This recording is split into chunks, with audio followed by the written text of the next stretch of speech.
आज जगदीश मुळीक फाउंडेशनने अतिशय चांगला हा कार्यक्रम घेतलेला आहे. जगदीश, हा कार्यक्रम नंतर ज्यांचे मतं जसे येतील त्याच्यावर खरंच एक विजन रिपोर्ट तयार करायला पाहिजे आपल्याला. आपण पूर्ण तो विजन रिपोर्ट करून इम्प्लिमेंट करण्यासाठी, आपण लोकप्रतिनिधी म्हणून इथे बोलतोय, तर इम्प्लिमेंट करण्यासाठी पण आपल्याला तो प्रयत्न केला पाहिजे. आणि इथे सगळेजण बाकीचे आहेत, आम्हीच फक्त एक दोघं लोकप्रतिनिधी म्हणून 2-3 जण बोलणार आहोत. तर आम्ही त्या सिस्टीमचे भाग आहोत, त्यामुळे आम्हाला कोणावर ब्लेम करून ह्याच्यामध्ये चालणार नाही. आज या परिषदेस उपस्थित आपले पोलीस आयुक्त रितेश कुमारजी, त्याचप्रमाणे अनिरुद्ध देशपांडेजी, सुधीर मेहता, अभय भुतडाजी, सुनील माळीजी, आव्हाडजी, मान्यवर व्यासपीठ, आमचे राजेश पांडेजी, आयुक्त विक्रम कुमारजी, एक 5च मिनिटात मी त्यांनी सांगितलेल्या विषयावर बोलणार नाही, पण आता आयुक्त साहेब पण आले.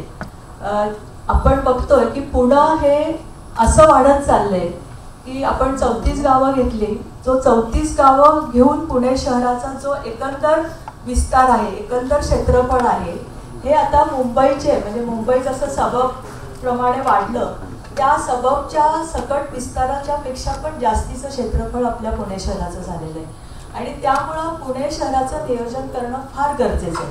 आता आपलं काय झालंय की आपली महानगरपालिका, PMRDA, त्यांचं नियोजन वेगळं, महानगरपालिकेचा DP वेगळा, आणि ह्या सगळ्या गोष्टींमध्ये एकमेकांशी मला असं वाटतं आयुक्त साहेब की कनेक्टिव्हिटी फार कमी आहे. आणि त्यामुळे आपल्याला ह्या सगळ्या वाढलेल्या भागाला पूर्ण इन्फ्रा देणं. इन्फ्रा म्हणजे काय? नाही फक्त रस्ते, नाही नुसते पूल, नाही नुसतं हे, तर सगळ्याची व्यवस्था, वाहतुकीची व्यवस्था, रस्त्यांची व्यवस्था, ड्रेनेजची व्यवस्था, स्टॉर्म वॉटरची व्यवस्था, या सगळ्या व्यवस्था, इव्हन इलेक्ट्रिसिटीच्या ह्याच्यामध्ये पण आपल्याला त्यांच्या डिपार्टमेंटशी आपली कुठे कनेक्टिव्हिटी नसते. कारण एक लोकप्रतिनिधी म्हणून काम करताना जे कळतं ते मी तुम्हाला सांगते. दुसरी गोष्ट जी महत्त्वाची मला वाटते की आपण हा सगळा विस्तार करत असताना विकास व्हायलाच पाहिजे, शहर वाढलंच पाहिजे. कारण जशी जशी लोकसंख्या वाढेल तशा सोयी सुविधा देऊन आपण लोकसंख्येला किंवा त्या शहराच्या विकासाच्या वाढीला काही विरोध करू शकत नाही. पण म्हणून काय, पर्यावरणासाठी लक्ष नाही द्यायचं का? तर 100% द्यायचं. पण पर्यावरणासाठी लक्ष देत असताना विकासाची कामं थांबवून पर्यावरण पाहिजे म्हणून विकासाची कामं थांबवणं ही गोष्ट हे नाही. कारण आज आपण बघतो की कितीतरी गोष्टी त्याच्यासाठी थांबतात, आणि जर 10 कोटीचं काम असेल तर ते 100 कोटीपर्यंत जाते. याची जबाबदारी कोणी घ्यायची? आणि कुठल्याही गोष्टीमध्ये, म्हणजे मी एक उदाहरण देते की पर्यावरण आपल्याला राखलं पाहिजे, त्याच्यासाठी उपाययोजना करा ना. त्याच्यासाठी उपाययोजना आहेत. आज आपण जर बघितलं की पुणे शहराच्या 40% ही लोकसंख्या ही झोपडपट्टीत राहते. आज झोपडपट्ट्या का वाढल्या? म्हणजे आम्ही ज्या वेळेस नगरसेवक होतो त्याच्या वेळेस बायोडायव्हर्सिटी पार्कचं आरक्षण पडलं. आता BDPचं आरक्षण शहरासारख्या ठिकाणी पडल्यानंतर आम्ही मार्क केलं की बायोडायव्हर्सिटी पार्क करणं गरजेचं होतं की तुमचं पोल्युशन, तुमचं पर्यावरण राखण्यासाठी. आज तागायत एवढे वर्ष झाले आरक्षण पडून लोक सांगतात की नाही आम्हाला प्लॉट नाही मिळाले, आम्हाला हे नाही झालं. पण जवळजवळ वन खात्याची 250 हेक्टर, म्हणजे जवळजवळ 700 ते 750 एकर जागा ही तर सरकारच्या ताब्यात आहे.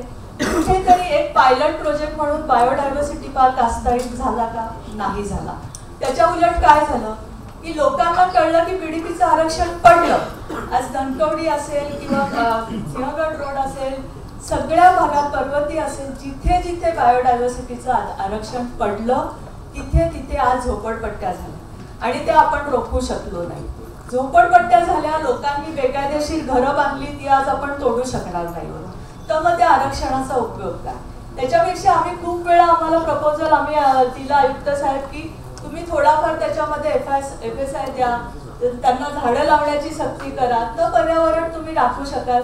आज तुम्ही झोपडपट्ट्या वाढवून पर्यावरण कुठल्या पद्धतीत राखू शकतो?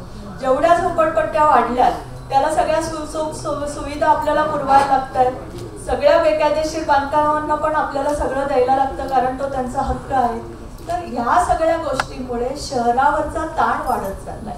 त्यामुळे मला असं वाटतं की ज्या वेळेस निर्णय घेतात कुठल्याही गोष्टीमध्ये, ते निर्णय घेताना शहराच्या विकासाचा पण विचार केला पाहिजे, नुसता पर्यावरणाचाच नाही. मला आठवतंय की ज्या वेळेस सिंहगड रोडला, आज तुम्ही ट्रॅफिक बघा, ज्या वेळेस सिंहगड रोडला रस्ता झाला तर रस्ता भिंत सगळं पर्यावरणामुळे आम्हाला पूर्ण काढून टाकायला लागलं. 100 कोटीचा खर्च वाया गेला. त्याच्यानंतर आज कोर्टाने 10 वर्षानंतर सांगितलं की नाही, तुम्ही नदीच्या पात्राच्या बाजूने रस्ते करू शकता किंवा डेव्हलपमेंटचं काम करू शकता. पण त्यावेळेस जेव्हा वॉल तोडली होती त्यावेळेस आयुक्त साहेब सगळं पाणी लोकांच्या घरातनं शिरलं होतं आणि होडीतनं लोकांना बाहेर काढायला लागलं.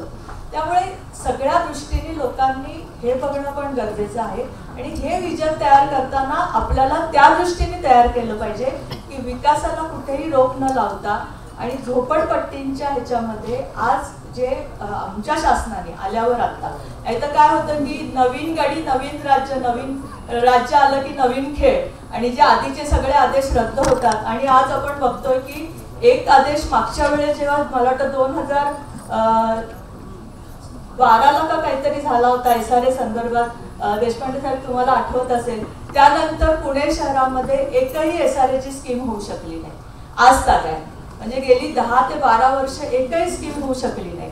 तर त्यामुळे आता SRAची समजा पॉलिसी आलेली आहे, त्याच्यामध्ये SRA महानगरपालिका यांनी पण त्याच्यामध्ये कनेक्टेड राहायला पाहिजे. आणि मला असं वाटतं की PMRDAची जेव्हा स्थापना झाली त्यावेळेस आमच्या असं डोक्यात होतं की मुंबईला जसं MMRDA त्यांनी केलं, त्या MMRDAला स्वतः सस्टेन करण्यासाठी फंड मिळवण्यासाठी त्यावेळेस BKC डेव्हलप करायला दिलं.